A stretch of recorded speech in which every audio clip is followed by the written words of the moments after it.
Le parc des Laurentides, ben, c'est la porte vers le Saguenay. C'est la façon qu'il y a le plus de gens qui empruntent pour se rendre au Saguenay.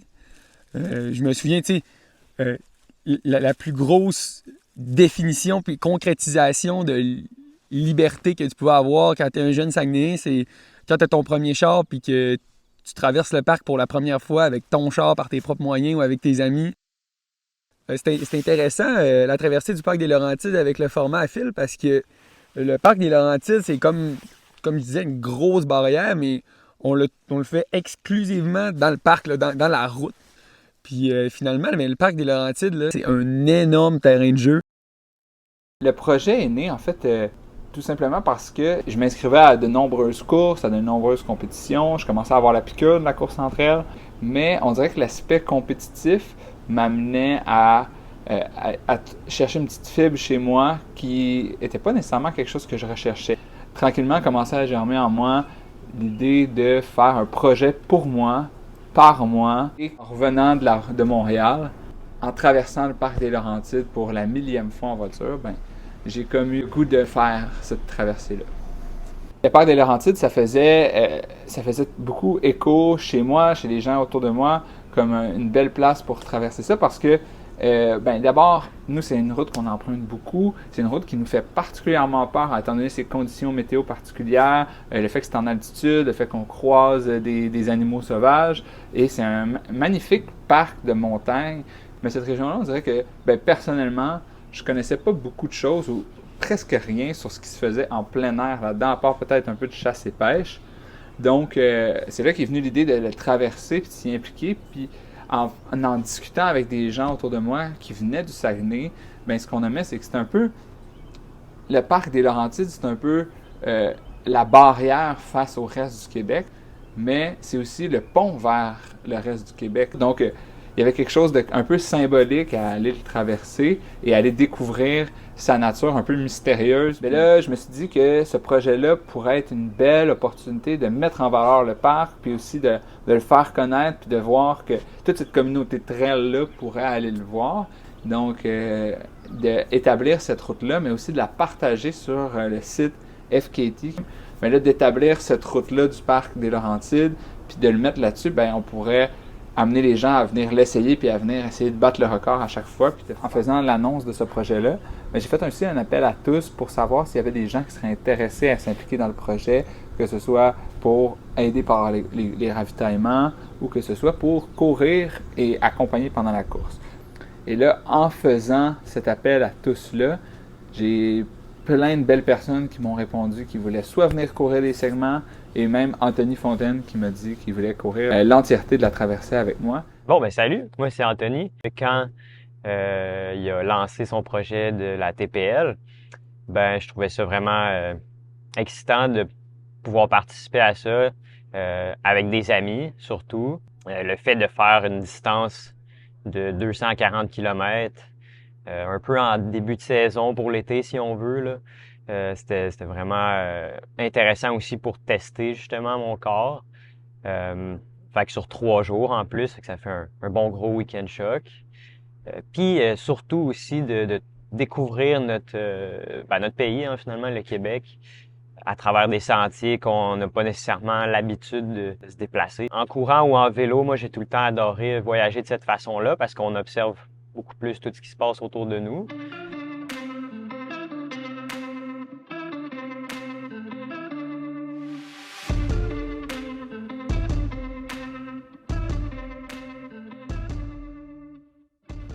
Donc, la première journée, on s'est rendu le matin avant 5 heures au bord du lac Beauport. Puis, on a commencé à courir vers 5h30 le matin et on était vraiment sous la pluie. Puis, ce segment-là, le premier segment, c'était un segment d'environ une vingtaine de kilomètres. Et là, on courait dans les routes sinueuses de Sainte-Brigitte-de-Laval en montant tranquillement par l'asphalte vers le bord du parc. Et fait que là, on s'est fait un peu pleuvoir dessus. C'était une première mise en jambe un peu difficile parce que nous, on est plus des fans de trail. Mais on s'est rendu au premier ravitaillement où Ariane et Eliane nous attendaient super fines avec un chapiteau qui nous avait monté une table avec du bouillon, du café, des gourous, des gaufres. Et donc on s'est assis, on a mangé, on s'est abreuvé, mais c'est là qu'on a... L'expérience n'était pas encore rentrée parce qu'on venait de se faire pleuvoir dessus pendant peut-être 2 heures et demie. Et là, on n'a pas pris le temps de changer nos vêtements puis de se mettre en sec en se disant, ben, au pire, ça séchera pour le restant de la journée, ne sachant pas encore qu'il allait pleuvoir toute la journée. Donc là, on était sous la pluie battante. On se réchauffe, on met un peu de poudre à bébé sur nos pieds, on remet nos bas mouillés et on repart sur les sentiers. Là, on embarquait dans les terres du séminaire pour le segment un peu plus menaçant de toute la traversée. C'est un segment de 45 km, donc c'était une autonomie de 7 heures environ, où au départ on longeait la rivière Montmorency par une route un peu de zec, relativement plate, et ensuite on commençait à monter pour aller rejoindre la forêt Montmorency où il y avait une passe un peu plus technique et avec des ponts instables où il fallait marcher précautionneusement et où il y avait des sentiers qui n'avaient peut-être pas été visités depuis peut-être 10 ans, avec des arbres abattus dedans et tout. Donc ça a été un segment qui a pris beaucoup de temps. Mais durant ce 45 km-là, la pluie s'est un peu abattue sur nous, entre autres sur le moral, sur l'énergie, mais aussi sur notre corps, parce que nos pieds commençaient à se fissurer avec un pied de tranchée, mais aussi on commençait à avoir ce qu'on appelle du chafing ou de l'irritation au niveau des cuisses, parce qu'on avait nos vêtements tout mouillés qui nous frottaient en courant. Donc moi j'ai dû y aller commando pour ce segment-là par la suite parce que ça frottait trop et ça m'a suivi tout le long de la traversée à cause de ce segment-là.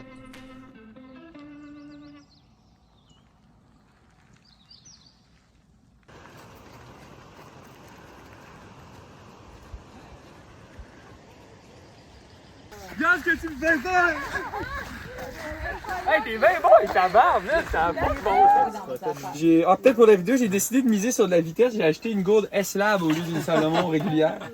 Pour sauver quelques minutes. Oh man! Une S-Lab. Oh man! Tu mets une cuillère, Anthony, dedans? Hey, ça là, c'est de la petite génie là. C'est-tu des temaki? Et ensuite, on est reparti pour un dernier segment qui s'est bien fait avec Nicolas et Ariane. Un segment plus au soleil, mais qui dit le parc, dit soit tu as de la pluie, soit tu as des mouches. Toute la journée, on avait eu de la pluie battante. Et là, pour le dernier segment avec le soleil qui sort, on avait des mouches qui sortaient. C'est les moustiques, on se sauve là. Ouais, sérieux, c'est juste une course contre les moustiques. C'est quoi ton truc magique?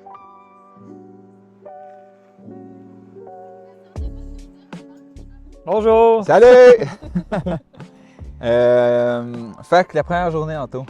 Après, on a fait aujourd'hui 87 kilos. Ouais. Je me sens un petit peu raqué, définitivement. Plus grosse journée de la saison. Ça rentre au poste. Ouais, une certaine petite douleur au niveau du tendon du pied gauche qui m'empêche un peu de pousser comme j'aimerais. Mais en même temps, on a 3 grosses journées, puis je pense que c'est un bon moment en ce moment pour s'arrêter un petit peu plus tôt puis se reposer.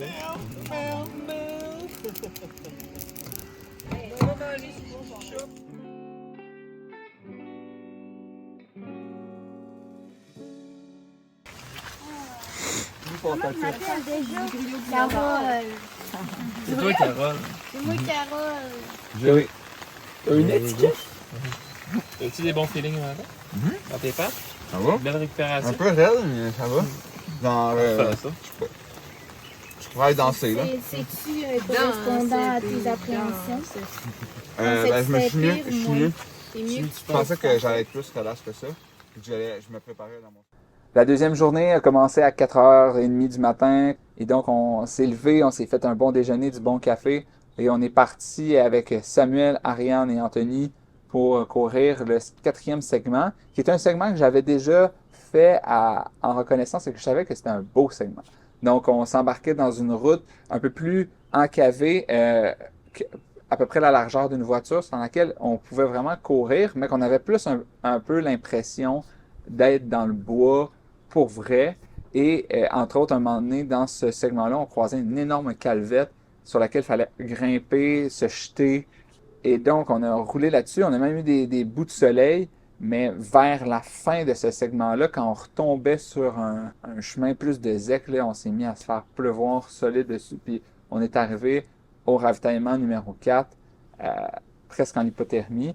Puis là, il a fallu prendre le temps vraiment de se réchauffer parce qu'on met tellement d'énergie dans la course que l'énergie pour notre thermorégulation passe un peu plus en deuxième. Et notre crew, notre extraordinaire crew, nous a réchauffé le cœur avec des petites saucisses de l'étape, qui est un incontournable à aller chercher dans la traversée du parc. Fait que là, on est à l'étape. L'étape, c'est un poste de gaz, restaurant, dépanneur qui est environ au milieu du parc des Laurentides. Qu'est-ce qu'il y a à l'étape? Ben, ils vendent plein de mets typiques du Saguenay-Lac-Saint-Jean, genre des petites bites de cow-boy, qui sont des saucisses dans le bacon. On est combien? On est 10? Moi, je l'achèterais genre au moins 30. Ah ouais, 50. Bonne idée. 40. On a des belles portions de si vous voulez. OK, ben on va prendre 3 paquets de 1 paquet de 12, là, ouais. L'étape qui est importante de savoir aussi, c'est que si tu viens du Saguenay pour vrai et que tu as souvent traversé le parc des Laurentides, tu veux pas avoir à te tanker à l'étape parce que le gaz est tout le temps 10 cents plus cher pour rien. Ça fait quand même chier.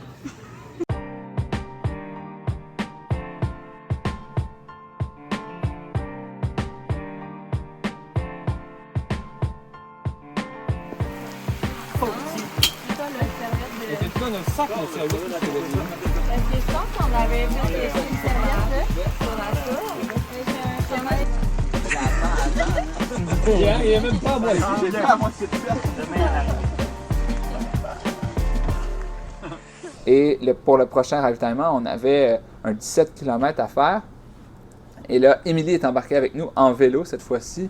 Et pour se préparer à faire face à ce froid qui nous avait ramassé dans le dernier segment, bien, elle s'est habillée énormément. Donc, on est parti dans ce segment-là. Pour ma part, ça a été un des moments les plus durs parce que malgré le fait qu'on arrivait dans l'équivalent de 110-120 km à peu près à la moitié de la traversée, bien, on dirait que je voyais ça gros, déjà d'avoir traversé ça, mais qu'il en restait encore à la moitié. Puis, je pense que ça a eu un impact sur mon mental. Puis, durant ce segment-là, je suis un peu tombé plus dans le noir. Puis, là, le fait d'avoir Émilie avec moi, d'avoir Anthony avec moi, bien, ça fait du bien au niveau du moral pour passer à travers ce segment-là. Et là, quand on est arrivé au prochain ravitaillement, bien, on avait la chance d'avoir plein de gens qui s'étaient ajoutés. Marianne, les parents à Nicolas, qui sont venus nous rejoindre. Et c'est là que les conseils de mon amie Charlotte Levasseur-Paquin ont fait, entre autres, leur plus gros impact. J'avais pas passé une super bonne nuit à dormir la veille et l'avant-veille aussi. Et là, je commençais à avoir l'impact de cette fatigue-là qui s'accumulait. Et elle m'avait dit, si jamais ça fait 2-3 heures là, que tu es dans des pensées sombres, prends le temps de faire une belle petite sieste. Que ce soit un 5-10 minutes, ça va te faire du bien puis ça va te repartir. Fait que j'ai pris un gourou et je suis allé me coucher 10 minutes.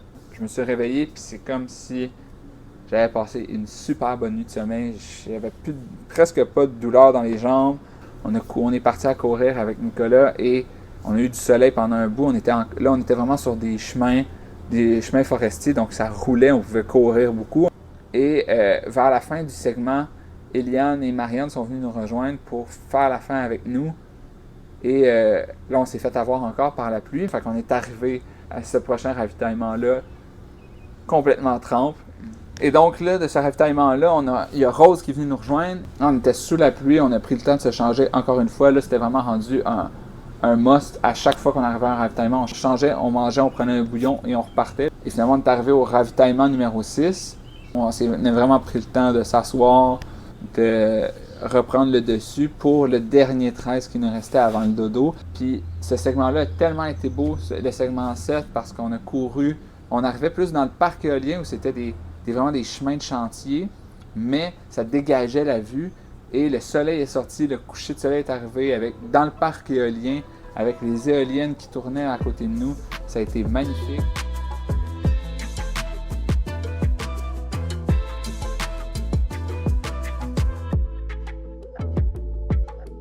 que tu manges, Philo? Un praliner puis de la poudre.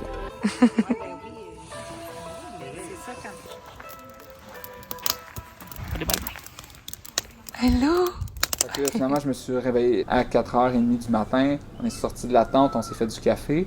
Et là, Anthony est venu me voir pour me dire qu'il allait prendre cette journée-là off. Ça a été dur de le voir partir, de partager ces kilomètres-là avec lui, parce que c'était un peu un pilier, puis c'était plus facile de courir avec quelqu'un d'aussi expérimenté, mais aussi calme. La première journée, à partir au deuxième ravito, qui était à peu près kilomètre 60, quand on est reparti, j'ai starté avec une petite blessure. Ça m'a pas arrêté, j'ai décidé de continuer de pousser, mais ça m'a un peu joué dans la tête. Mais on était tellement bien entourés. Il y avait souvent du monde nouveau qui courait avec nous les sections. Ça faisait en sorte que c'était facile de continuer, même si j'avais de la misère à avancer d'une certaine façon. Fait que j'ai poussé cette première journée-là. Puis journée 2, je me réveille, j'ai encore la même blessure. J'ai décidé de faire la journée quand même au complet pour voir si ça allait passer. Des fois, dans l'ultra, tu as un petit inconfort, puis ça disparaît, mais là, ça n'a pas disparu. J'ai fait la journée au complet. Ça donnait environ 170 kilos après 2 jours, si je me rappelle bien. Fait que j'ai quand même fait une grosse distance sur une blessure qui fait en sorte qu'après j'ai dû canceller aussi la 3e journée. Ce qui était la chose à faire rendu là parce que c'était plus agréable de progresser puis de pas pouvoir avancer comme tu voulais. Mais moi, je pense que c'était préférable comme ça aussi surtout pour la récupération de la blessure, mais pour qu'aussi Phil il puisse aller dans les limites qu'il voulait pousser. Il restait environ 68 km à courir, ce qui est beaucoup, mais pas beaucoup d'une certaine manière. Et là, à 5 heures pile, j'ai Justine et Félix qui sont débarqués de la Gaspésie pour venir courir ce segment-là avec moi. Nicolas est embarqué sur le vélo, Rose nous a suivis, on est parti pour le premier segment de la journée. Et finalement, on roulait encore une fois sur une route de chantier avec des grosses roches. Mais c'est surtout que là, la pluie s'est mise de la partie et il s'est mis à pleuvoir solide. Et pendant ces 20 km-là, on s'est fait grêler par de la grosse pluie. Mais c'était vraiment à partir de ce segment-là, juste de la descente jusqu'au Saguenay. Puis on est retombé dans la ZEC Mars-Moulin, où là, on a croisé des chasseurs, on a croisé beaucoup de voitures, on a croisé des chalets. Et on est arrivé à la fin de ce segment-là, 2 nouvelles personnes qui s'ajustaient, Pascal et Kevin, qui allaient m'accompagner sur le prochain segment. Et je suis parti avec Pascal et Kevin sur le premier 13. Pascal et Kevin s'étaient engagés à me suivre à partir de ce segment-là jusqu'à la fin. Donc ça a fait du bien d'avoir un peu de ces 2 nonos-là qui font tout le temps des blagues, qui détendent l'atmosphère, puis que des fois je tombais un peu plus dans ma tête, un peu plus silencieux, mais je les entendais dire des niaiseries, puis je m'accrochais là-dessus au lieu de tomber dans mes pensées, puis de penser au fait que j'avais peut-être mal aux jambes, que c'était moins facile. Et donc on a fait ce 13 km-là, un peu sous la pluie, mais ça a bien été, un peu plus dur. Mais là, le deuxième ravitaillement, mais là je savais qu'il me restait 13 km au parc officiellement. Et donc, on a couru et ce dernier 13-là a vraiment, vraiment bien passé. L'ambiance était bonne, les amis étaient là. Et vers le dernier kilomètre, on a traversé la guérite de la ZEC Mars-Moulin. On a frappé l'asphalte et c'était quelque chose d'un peu particulier de dire, mais là, j'ai fait 200 km, j'ai fini le parc théoriquement, je suis rendu à Chicoutimi à l'intérieur. Et au même moment, il y a Marianne qui vient nous trouver avec un speaker qui joue du Céline Dion. Puis là, on pouvait chanter à tue-tête des chansons qu'on connaissait. Ça faisait tellement du bien au cœur. Pour finalement se rendre au dernier ravitaillement, le ravitaillement 9.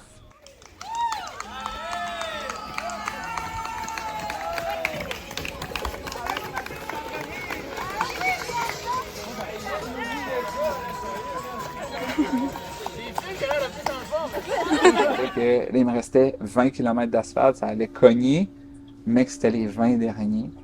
Et là, j'ai plein de gens qui ont embarqué, qui se sont donné le relais. Marianne nous suivait en vélo pour ce dernier segment de route-là. On était sur l'asphalte, on longeait un rang, fait qu'on avait quand même beaucoup de place pour courir. Il faisait très chaud et étant donné qu'on était sorti du parc, on n'avait plus de conditions météo difficiles. Le soleil est sorti et une fois qu'on est tourné sur le rang Saint-Jean-Baptiste, là, on s'est mis à voir des choses qu'on connaissait et là, je me suis mis à être émotif. C'est particulier parce que là, je commençais à avoir les larmes aux yeux et là, je croisais des autos qui venaient, mais eux ne comprenaient pas qu'est-ce qu'on vivait en ce moment dans notre petite chambre d'écho. Mais c'était vraiment un moment très fort en émotion. Et là, on a descendu la côte du Parasol pour rejoindre la promenade sur le bord de l'eau.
On est dans le cours arrière.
Go mon fil!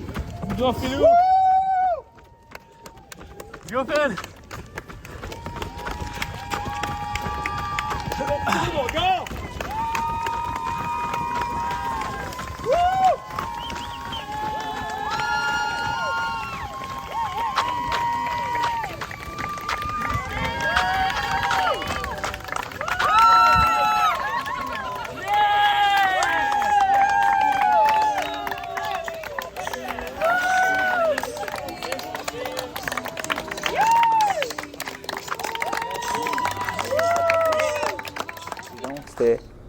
Ça faisait peur de se dire, est-ce que je vais être assez près? Est-ce que ça va bien se prendre?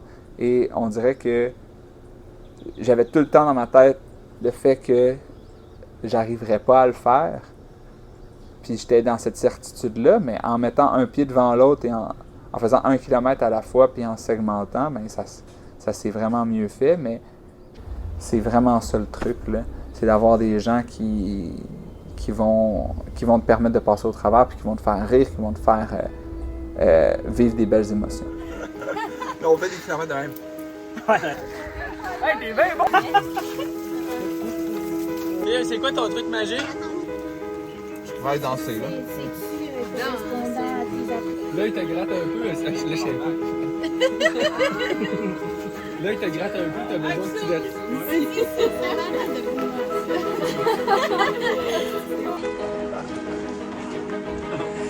Bravo. Quelqu'un qui veut embarquer dans un avion pour pas payer d'extra pour les bagages. Les gens fucking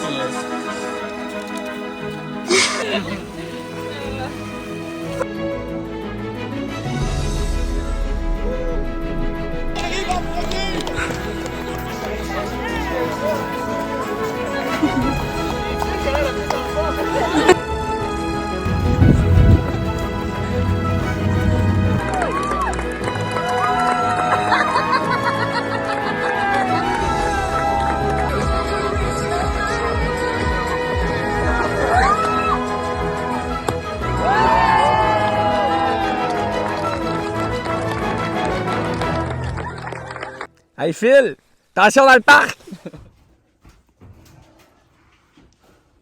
Oh!